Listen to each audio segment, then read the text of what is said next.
பாண்டை கொண்டு வர போகிறோம். நீங்கள் ஒரு கதையை சொல்லிட்டீங்கன்னா யாருமே குழந்தைய நெருங்கக்கூடிய ஒரு முக்கிய கருவி கதை தான். இப்போ வந்து நீங்கள் குழந்தை வந்து கருவாக இருக்கும்போதும் சரி, சின்ன கை குழந்தையாக இருக்கும்போதுமே சரி, நம்ம வந்து நம்மளோட கதை அப்படின்னா நீங்கள் வந்து ஒரு புதுசாக ஏதோ ஒன்று சொல்லணும்னு இல்லை, சுற்றி நடக்கிற சில அனுபவங்களை சொல்லலாம்.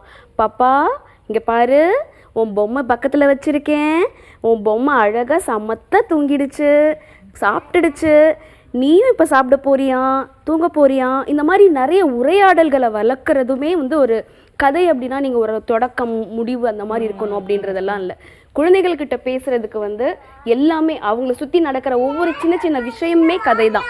அதை நம்ம சொன்னாலே அவங்களுக்கு கூட நம்ம நெருங்கிட முடியும். கதையை வந்து குழந்தைகள்கிட்ட சொல்லும்போது அப்பா வந்து ஒரு பெரிய ஸ்ட்ரிக்ட் ஆஃபீஸராக கூட இருக்கலாம், ஆனால் அவர் குழந்தைகிட்ட பேசும்போது அப்படியெல்லாம் பேச முடியாது. யாராக இருந்தாலும் குழந்தைங்க கிட்ட பேசும்போது அந்த குழந்தையா மாறி தான் ஆகணும், அவங்களோட உலகத்துக்குள்ள போய் தான் ஆகணும். அந்த குழந்தை வந்து அந்த உலகத்துல அந்த கதையில அது ஒரு அங்கமா இருக்கும்போது அதுக்கு ஒரு சந்தோஷம் இருக்கும்.